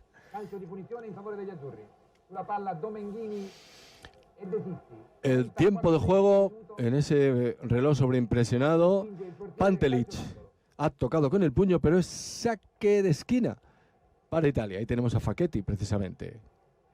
Y Anastasi, que se coloca en el primer palo. Pantelic está diciendo a sus compañeros que tapen a Anastasi. No hay ningún remate, no hay ningún jugador italiano preparado para el remate y la pelota se marcha directamente por la línea de banda. Muy difícil la papeleta para Yugoslavia remontar este 2-0, que pudo haber sido más, como hemos visto en un par de ocasiones, de los italianos. En el segundo partido, la segunda final de la edición de 1968, 1-1, después del tiempo reglamentario y la prórroga, y de momento en esta final, segunda final del 68, 2-0 para Italia, que es el equipo que juega con su indumentaria clásica, aunque estemos en el blanco y negro, ese azul, blanco y medias azules. Sí, digamos que Yugoslavia tuvo que cambiar, pero Yugoslavia juega igual también, su indumentaria es azul con medias rojas, como su bandera, digamos, azul, blanco y rojo. Pero aquí jugó todo de blanco mucho mejor que en el caso de las anteriores finales, en donde el azul y el rojo se parecían bastante, ¿no? En el caso de la selección española, ¿no? y la soviética. Una Yugoslavia, por cierto, que luego en la lucha de los mundiales se nos atragantaría una y otra vez, nos dejó fuera en el del 74 con aquel famoso gol de Katalinski y luego por fin ya en el del 78 con la jugada entre Cardeñosa y Rubén Cano consiguió España, aquella generación de jugadores, acudir al Mundial de Argentina. Aquella Yugoslavia que entrenaba Milija Miljanić, que ya antes había sido entrenador del Real Madrid. Durante muchos años era como otra vez Yugoslavia y otra vez el fantasma de Yugoslavia. 37º minuto del segundo tiempo. Ha dicho 30 minutos del segundo tiempo. 37º, creo. 37, puede ser. 37. Ahí está el saque de Esta selección italiana, que como decimos llegó a la final del Mundial 70, tenía otra peculiaridad, y por eso quizá Valcareggi pues, se le recuerda como un entrenador defensivo, ¿no? Gianni Rivera, que llega, que era el número 18 de esta selección, que estaba convocado pero llegó lesionado, era un futbolista también, un mediocampista, un trecuartista, muy interesante, y aquí con Mazzola, que vemos que es el jefe del equipo, no le gustaba a Valcareggi que jugaran los dos juntos. Y él lo que hacía era una cosa que se llamaron Rivera Rivera y Mazzola. Eran los trecuartistas, ¿no? Sí. Riva era el punta arriba, aquí está jugando Anastasi, luego en el Mundial jugaba Boninsegna, que también era un buenísimo delantero, Boninsegna, pero entre Rivera y Mazzola él creía que no podían jugar los dos, porque los dos, digamos que eran los jugadores que dentro del medio campo, demasiado jefe, demasiado poco trabajo, cuando perdían el balón. Claro. Dentro de las dos sensibilidades, digamos que Mazzola era un poquito más físico que Rivera. Rivera era más, digamos, un Isco, un jugador así, como ahora estamos viendo a Brahim, algo un poquito así, ¿no? Sí. Mediocampista, pero más ofensivo. Y nunca jugaban los dos, él no ponía los dos, y eso se llamaba la estafeta, lo llamaban la estafeta, no sé por qué, históricamente es así, y era que se cambiaban el uno por el otro. Si jugaba uno 60 minutos, el otro jugaba 30, si jugaba el uno así, y casi nunca jugaban los dos. Las poquitas veces que jugaron los dos no le funcionó, o ese es lo que él piensa, ¿no? ¿Qué jugador te gustaba más de los dos? Yo quizás soy más de Mazzola. Quizá me gusta más Mazzola, un poco más de recorrido, más práctico, dentro que digo que era un futbolista que, fíjate, donde viene a por el balón, que recibe, viene a buscar y es el que le da un poco al partido el tempo del partido. Mazzola era quizá el más trescuartista estilo Totti, este moderno, ¿no? Del Piero. Mazzola era más el jefe del partido, ¿no? Pero sí, no podían jugar los dos, por lo que sea, ¿no? Y eso es una página de la historia del fútbol bastante típica. Claro, que Valcareggi hubiera necesitado un De Rossi para que echara una mano ahí para trabajar. Exacto. Con las dos figuras, ¿no? Exacto, pero no, fíjate, Domengini y De Sisti lo que han corrido también, ¿no? Muchísimo, muchísimo. Y tienes a Facchetti también, o sea, para que pueda jugar ahí, digamos, Mazzola un poco libre, ¿no? Que haga un poquito lo que quiera, mientras que el resto de equipos, y tiene dos arriba, mientras que el resto de equipos todavía estaba jugando un 4-2-4, Italia empieza a meter gente por detrás del balón. Fíjate Mazzola, donde aparece Sí, por todos lados. sí. A mí me parece el futbolista muy, con Gigi Riva arriba, porque mete los goles y destaca mucho, pero los dos futbolistas claves de esta selección italiana. Está clarísimo. La verdad, antes has dicho un nombre que me ha gustado mucho escuchártelo, porque para mí me trae recuerdos, no sé exactamente de qué, pero me acuerdo de José Félix Pons y sus transmisiones. Boninsegna. Se le llenaba la boca de fútbol. Marcó el gol del empate en el Mundial 70, ¿no? Se adelantó Brasil con ese testarazo maravilloso, ese salto de Pelé impresionante, 1-0. Italia, justo antes del descanso, mete Boninsegna el gol. Yo creo que estaba Gigi Riva, o no sé si era Gigi Riva o Gianni Rivera, que es una jugada en la que los dos se estorban, y porque hay un fallo de la defensa de Brasil, y marca Boninsegna, que también era un gran goleador. Ojo a esta llegada, y ha habido falta. Ha habido falta, como dice el comentarista, al límite del área. Y bueno, la verdad es que en cada acción ahí de falta, que no se lo ponen fácil, Ortiz de Mendívil lo está teniendo claro, ¿eh? Y está haciendo un gran arbitraje. Nuevamente falta a Gigi Riva. De todas maneras, enfrentarse al Brasil del 70, fuera de la selección que fuera, había que tener mucho fútbol para superarlos, ¿eh? Porque se habla de que es la mejor selección de todos los tiempos. Bastante aguantó Italia, ¿no? Con el empate al descanso. Luego la verdad que fue desbordado por ese fútbol, el juego bonito, ¿no? De la selección de... Dice Ortiz de Mendívil que aquí no había spray en aquella época, ¿eh? No había spray. Está lejos la barrera, ¿eh? Demasiado lejos, ¿eh? ¿Verdad? Poca picardía ahí, yo creo. Pero muy bien, porque del punto de penalti a la línea hay 9-15, ¿no? Sí. Yo creo que hay 9-15. A ver, el que amaga Italia, se la saben todos los italianos también, ¿eh? Ahí está Pantelic. Vamos a ver ese golpeo. ¡Uy, qué buen lanzamiento! Qué bien, ha sido Domenghini, quizá igual que el que marcó el gol, ¿no? En el primer partido. Es una falta, bueno, un poquito de la situación más o menos parecida. Ahí había hueco, ¿eh? Ahí había hueco. Se le fue un poquito, al final se le fue con 3 dedos, se le fue casi de exterior. Sí. Un poquito, si le mete un poco más en peine interior, Entra. igual va dentro. Entra. Sí. Coge ahí un efecto curvo y entra. También. Una vez hablando con Valdano me dijo que el jugador más cinematográfico, sin serlo, que él podría definir es precisamente Pelé. Porque decía, aparece en todas partes, todo el mundo conoce a Pelé, todo el mundo Pelé ha visto realmente a Pelé, le hemos visto poco quitando los mundiales, ¿no? No sabemos cómo era su despliegue en el Santos en Brasil. Es verdad que hay alguna intercontinental, pero siempre queda eso, ¿no? Y hay muchos, por ejemplo, Menotti siempre dice que el bueno era, con perdón, el negro. O sea, siempre lo dice, el mejor. Por Pelé. Menotti, sí, que podía decir Maradona y quedarse tan tranquilo, o Messi. Él dice que como el negro ninguno, ¿no? Que como Pelé ninguno, ¿no?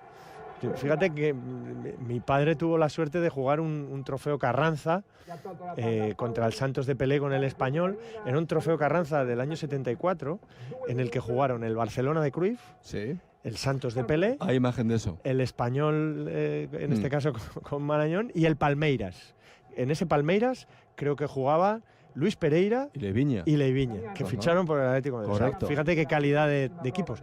Pero todo estaba preparado para que la final fuera Barça de Cruyff, Pelé de Santos de Pelé. Y no lo fue. Y jugó Santos Español, Palmeiras contra el Barça. Y ganaron el Palmeiras y el Español.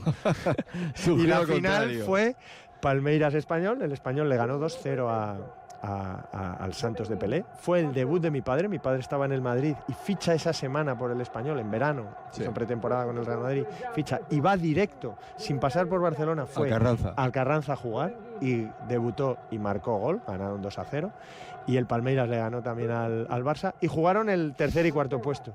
El tercer y cuarto puesto sí que lo jugaron Pelé y Cruyff. Pelé y Cruyff. Casi nada, Casi nada. Y ganó el Barça. Pues esto está a punto de terminar, La gente enciende hogueras, bengalas en la grada, en el Estadio Olímpico de Roma. Anastasi, buen centro de Anastasi. Pantelic que no llega. Y ahí sigue todavía Italia intentándolo. Qué buena la oportunidad. Ha llegado hasta ahí. Facchetti, que al tran, pero al final sabe estar en todas partes del campo. Y esto está acabado. Ortiz de Mendívil separando a los jugadores. Mira, fíjate. Bengalas, hogueras.